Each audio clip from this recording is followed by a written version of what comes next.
La PDS est une association pour le développement et le financement du développement durable. C'est-à-dire que ces activités sont axées sur l'aviculture, l'élevage, l'agriculture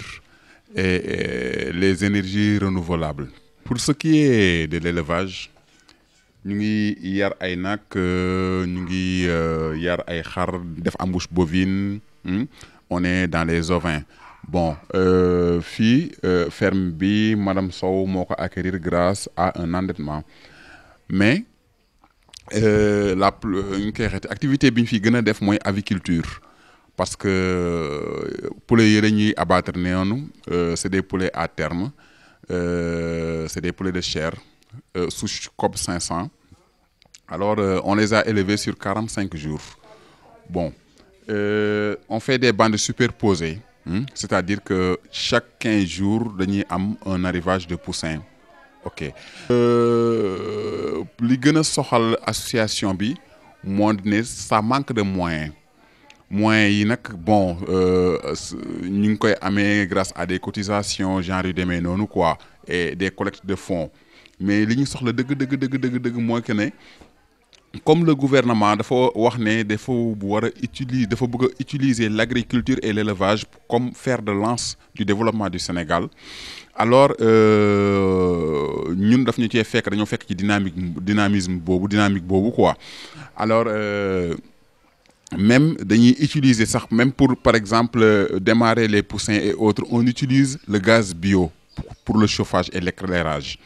Bon, parce que en général fii dañuy produire de la litière boobu noonu dañ koy jël daal di koy stocker dans des fûts. Bu ñu ko stocker dans des fûts, après dañuy am du gaz bio, gaz boobu noonu moom la ñuy utiliser pour éclairage ak pour chauffage des poussins, parce que poussins yi aussi bu fekkente ne en période de canicule la il faudra les chauffer entre 3 et 5 jours. Bu fekkente ne en période de fraîcheur la il faudra les chauffer jusqu'à 10 jours. Et litière boobu noonu ça provient de la ferme. Xalaat nañ aussi def riziculture, def yeneen xeetu mbay, bon di bay ceeb, di bay maïs, parce que aussi Sénégal suñ waxee ñu ne réewu baykat la te li ëpp ci li ñuy jëfandikoo, la ëpp ci li ñuy lekk dañ koy jéggaani te fekk na ne mun nañ koo am fii nii. Pour preuve boo xoolee actuellement Sénégal, bon boo waxee ñu ne la riz de la vallée, et pourtant amoon na ay jamono yoo xamante ne bii boo indee riz de la vallée, bon gars yi dañ koy teg fii daal dem jëndi riz thaïlandais wala ñu dem jëndi riz vietnamien wala riz indien, mais dem nañ ba xam ne riz de la vallée bi moo ko yor. Bon ci kaw loolu aussi comme ñun suñu domaine aviculture la, tey par exemple mun naa wax ne 200 000 tonnes de maïs dañ koy importer indi ko Sénégal pour la fabrication du comment dirais-je de l'aliment volaille et bétail. Et pourtant il y a des gens yoo xamante ne bii nekk nañ fii, ils ont des idées pour le développement de l'agriculture, parce que am nañ des projets yoo xamante ne c'est pour par exemple la culture du maïs et des intrants yi nga xamante ne bi dafay dugg dans la composition de l'aliment volaille et bétail. Bon xam naa après dinañ jéem a spécifier yooyu yëpp, mais par exemple bu fekkente ne bi pour ce qui concerne le riz, boo demee dans la vallée du fleuve dañ fay cultiver ceeb. Bon dans la vallée de l'Anambé aussi dañ fa cultiver ceeb, dañ fa cultiver banane, dañ fa cultiver maïs. Mais est-ce que maïs boobu noonu wala banane boobu noonu, est-ce que ceeb boobu noonu aussi ñu ngi koy produire en grande quantité? Est-ce qu'on utilise la vraie technologie? Est-ce qu'on utilise la technique bi nga xamante ne bii doomu Sénégal yi am nañ ko? Mais da ngay gis tey par exemple ay étrangers dañuy jóge fële ñëw louer fii ay terre, wala soit ñu jënd ay terre ñu jaay leen ko, mais alors que ëpp ñu xam-xam doomu Sénégal yi nga xamante ne bii ñoo fi nekk. Bon li ñu leen ëppale peut-être moom mooy moyen, mais tey boo xoolee on est à peu près dans la zone des Niayes, on est à Sangalkam. Sangalkam jëm ba côté Bayaax jëm ba ay nootoog yu demee noonu boo waxee ñu ne la fii mbayum lëjum la bon par contre gars yi fii nga xamante ne bii béykat yi fi nekk di béy lëjum ak yu demee noonu nangu nañ seeni suuf ñenn ñi forcé nañ leen pour ñu jaay bon munuñ ci dara mais bu ñu jaayee seen suuf ëlbatiku bëgg a bayaat parce que mbay moomu lañ am mais est-ce que réellement fi ñu bëgg Sénégal àgg mun na faa àgg loolu mooy avancer benn pas arrière ñaari pas bon tey par exemple bu fekkente ne bii béykat bi nekk Saalum doon béy gerteem ak yu demee noonu bon ay doom nit yu jóge bitim réew ñëw nañ jënd suufam ak yu demee noonu mais est-ce que la mu doon produire moom dina ko mun a continuer di produire la mu daan dundee dina ko mun a continuer di dundee bon ça aussi c'est une autre question mais ce qu'on veut réellement moo di ne ñi nga xamante ne bi ils sont aptes à faire les choses ñu jox leen ko c'est-à-dire les hommes qu'il faut à la place qu'il faut ki nga xamante ne bi ginaar la mën a yar mu dem yari ginaar ki nga xamante ne bi jaay ginaar la mën mu dem jaayi ginaar ki nga xamante ne bi jaay poussin la mën mu dem jaayi poussin mais da ngay xool tey par exemple nit ki dafay génne ay poussin comme accouveur ëlbateku jaay ñeneen ñi ëlbateku moom di yar ay ginaar ñëw di def concurrence déloyale loolu aussi lu moo tax xool la bon boo xoolee tamit ci beneen angle da ngay gis tey par exemple ki nga xamante ne bii moom nee na baykat la ok mu daal di ñëw jël suufam daal di koy jaay ëlbateku nekkat encore un employé agricole loolu mooy sa teraanga nga jaay ko ba pare ëlbateku ñëwaat toppaat ci ginnaaw ki nga ko jaay nekk surgaam alors que yow waroon nga mun a nekk patron comme kooku noonu parce que li ëpp importance mooy suuf si nga am bon bu loolu wéyee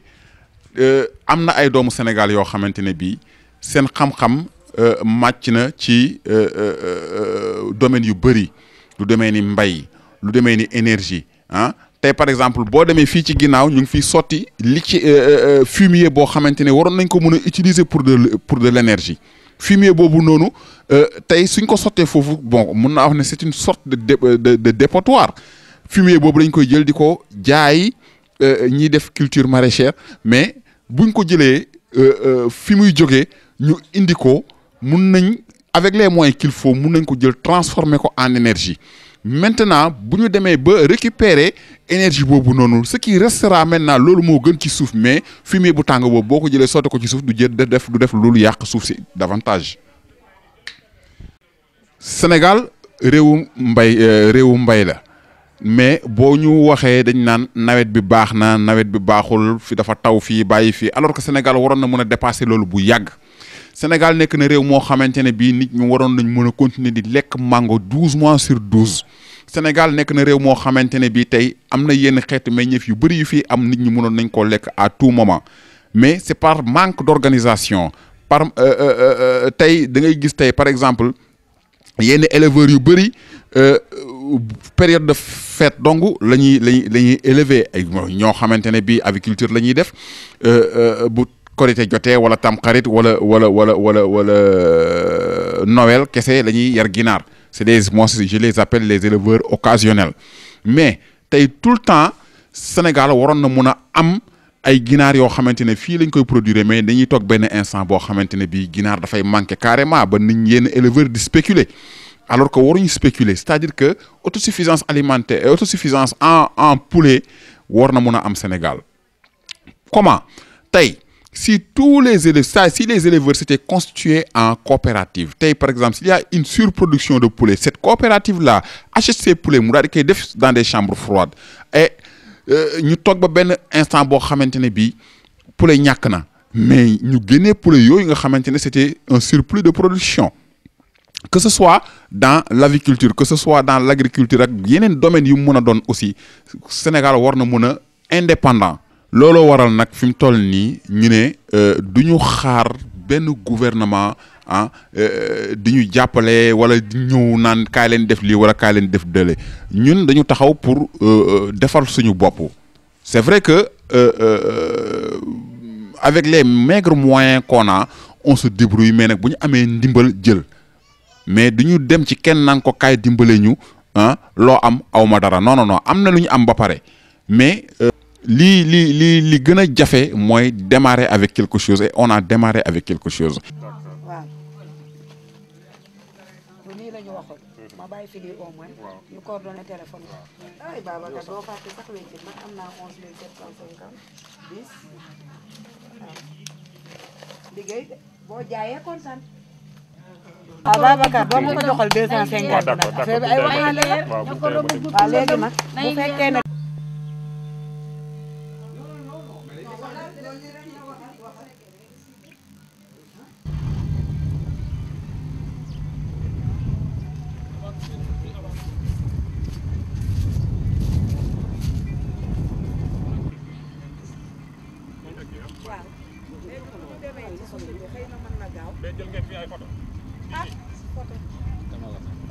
taxi bi jàmbaar demal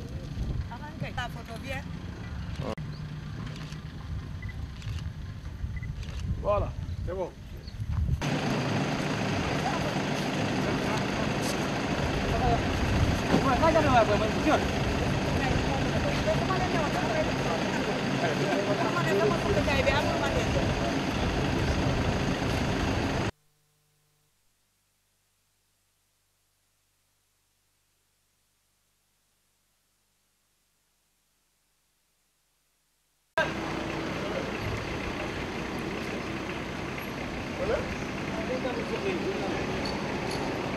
Bye.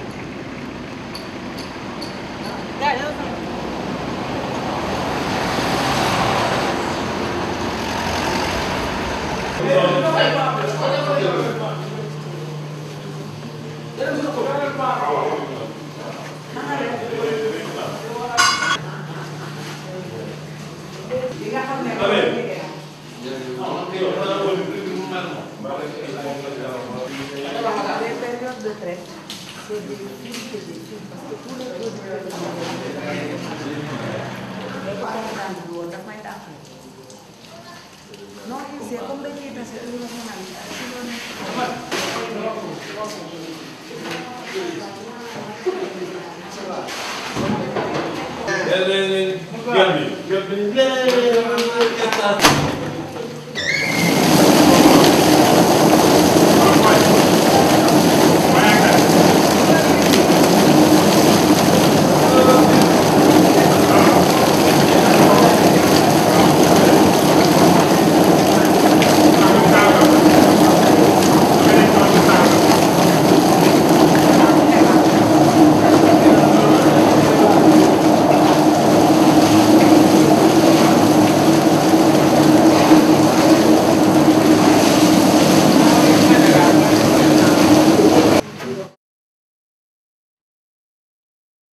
Aujourd'hui, nous sommes au lancement donc, de la PDS, donc, qui est une structure qui œuvre pour la création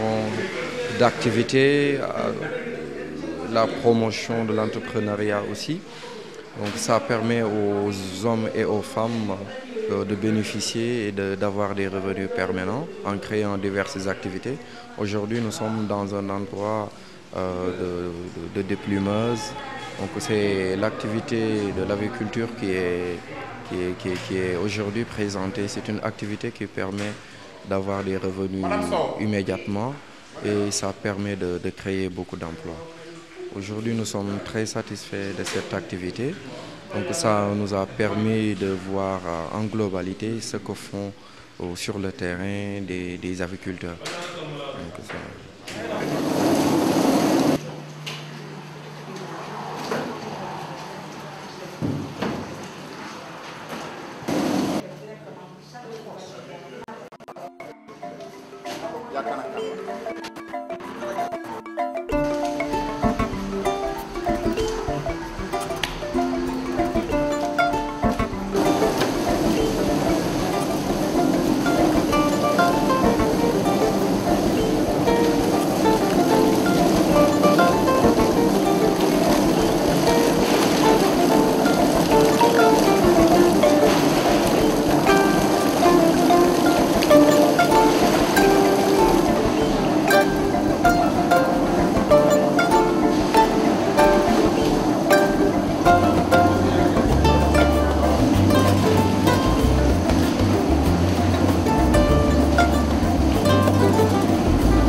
Au marché Ngelaw, nous disposons de 2 cantines.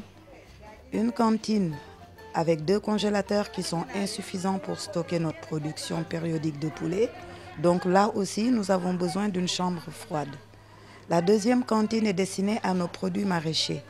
Elle ne dispose pas d'étagères et de cajots car les cotisations des membres servent pour l'achat d'aliments pour l'aviculture.